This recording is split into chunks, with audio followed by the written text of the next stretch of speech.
توازن رکھنے کے لیے جو بنیادی چیزیں ہیں نا، جو ایک مسلمان مرد کو لازم پکڑ لینی چاہیے، ان میں سب سے پہلی بات ہے انصاف. غلو کا شکار نہ ہو، نہ عقیدت میں نہ نفرت میں. اگر بیوی کے معاملے میں غلو کا شکار ہوگا تب بھی خرابی ہے، توازن قائم نہیں رہے گا. اور اگر ماں کی ممتا میں ڈوب ہی جائے گا اور انسان کا دامن کھو بیٹھے گا تب بھی توازن برقرار رہے گا. تو بنیادی چیز ہے انصاف. دوسری چیز ہے تحمل، برداشت آخر حد تک. نظامی صاحب، آخر حد تک جس بندے میں تیزی ہے اور اس میں جذباتی پن ہے وہ کبھی اس کٹھن مرحلے میں توازن کو برقرار نہیں رکھ پائے گا. اور تیسری چیز ہے درگزری اور معافی کی رفتار وہ اتنی تیز کر دے کہ وہ پکڑا ہی نہ جائے. اچھا، اگر وہ گرا مضبوط کر لے گا، بریک لگا کے بیٹھ جائے گا تو اس سے بہت زیادہ خرابیاں ہوں گی. اور میں یہ سمجھتا ہوں ان تینوں چیزوں کو حاصل کرنے کے لیے بیس یہ ہے کہ انسان کو ہمہ وقت اللہ کے ہاں یہ جو جواب طلبی ہے نا، جواب دہی، اس کا احساس رہنا چاہیے کہ اگر ادھر ماں ہے، یہ جنت ہے، تو ادھر بھی میں نے ایک عہد کر کے ایک اللہ کی بندی، ایک اللہ کا مہمان میرے گھر میں ہے. اگر ماں کے بارے میں پوچھا جائے گا تو اس کے بارے میں بھی پوچھا جائے گا، یہ کسی کی بیٹی ہے، کسی کی بہن ہے، اور کلمے کے نام پہ میں نے اسے حاصل کیا. یعنی دونوں طرف ہی جنت اور جہنم کا معاملہ ہے، صرف ماں کی طرف نہیں ہے. تو جب اللہ کے ہاں احساس طلبی کا جس قدر زیادہ اس کا جذبہ اور عقیدہ راسخ ہوگا، تر و تازہ ہوگا، انشاءاللہ وہ توازن برقرار رکھے گا.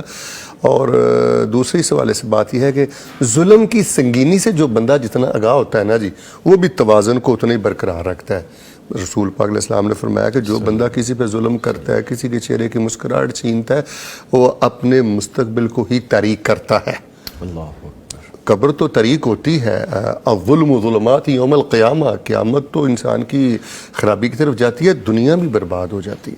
تو یہ وہ چند چیزیں ہیں جی، اگر ان کو ملحوظ خاطر رکھا جائے تو کافی حد تک انسان 100% تو نتیجہ نکلنا اس کیس میں ممکن نہیں ہے لیکن کافی حد تک انشاءاللہ بہتری کی امید ہو سکتی ہے. رشتوں کی جو جڑیں ہیں وہ ہر کلچر کے مطابق امبارڈڈ ہیں. ہر کلچر میں اس کی جو نوعیت ہے رشتوں کی، وہ اس کلچر کے مطابق پائی جاتی ہے. ہر جگہ پہ وہ ڈیفرنٹ ہے. جی، تو ہمارے ہاں جو ریلیشن شپ کی جو میکانزم ایگزسٹ کرتا تھا ہسٹوریکلی بھی، اور دوسرا سارے اسپیکٹس اگر اس کے دیکھے جائیں تو وہ اس میں یہ چیز گرو ہوتی ہوتی جو ہے وہ یہاں تک پہنچی کہ یہ رفٹ جو ہے، اس کو میں کہوں گا اگر سو کالڈ رفٹ کہہ لیں کہ ہم پہلے سے ازیوم کر لیتے ہیں بعض اوقات کہ یہ رفٹ ہوگی ہی ہوگی، یا یہ کلیش رہے گا ہی رہے گا. یہ بھی سوسائٹی کا ایک ڈائلما ہے، اس کو ہم سمجھ لیں کہ اگر، اور وہ بعض اوقات اس میں نے دیکھا ہے کہ لڑکی کو، بچی کو شادی سے پہلے اس بات کے لیے پریپیئر کیا جاتا ہے کہ آپ نے جا کے کمپیٹ اور کوپ کیسے کرنا ہے. یعنی وہ آپ اس کو محاذ پر جیسے بھیج رہے ہیں، تو وہ وہاں سے ہی ایک چیز جو ہے وہ سٹارٹ لے لیتی ہے کہ جی یہ اختلافی رشتہ ہے بجائے اس کے کہ ایک محبت کے رشتے، جو کہ ٹھیک نہیں ہے، جو اکثر غلط بات ہے. یہ اکثر غلط ہے. اور یہ سوشلائزیشن سے، یہ بہت چھوٹے ہوتے سے بچوں کو سکھانا، دونوں کو، میل کو اور فیمیل کو، سوشلائزیشن کے اندر یہ چیز لے کر آنی چاہیے. سٹارٹ سے بچی کو بھی پتا ہو کہ اس نے نیکسٹ کسی گھر میں جانا ہے تو وہ ایک محبت کا رشتہ ہے، اور اس کی مدر جو ہے، ماں کے ساتھ کس طرح سے پیش آنا ہے اور کس طریقہ کار سے انہوں نے بھی اس کو لے کر چلنا ہے. اور یہ جو آپ نے بھی ذکر کیا کہ وہی ماں جو ہے وہ جا کر ساس کے رشتے میں جب آتی ہیں تو وہ بالکل ہی ڈیفرنٹ ایک رول ہو جاتا ہے.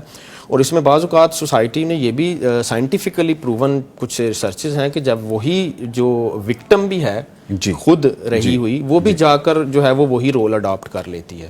تو اس میں ایک یہ ہے کہ ہماری جو ساس ایج اس تک پہنچتے ہوئے جو خاتون ہے، جب وہ ساس کے رشتے میں پہنچتی ہے تو she becomes reflection of a patriarchal mindset. Sometimes تو وہ اس کا اپوزٹ ہو جاتا ہے. وہ بہت کیئر کرتی ہیں کہ جی یہ چیز میں نے سفر کی ہے تو یہ کسی اور کو نہ ہو.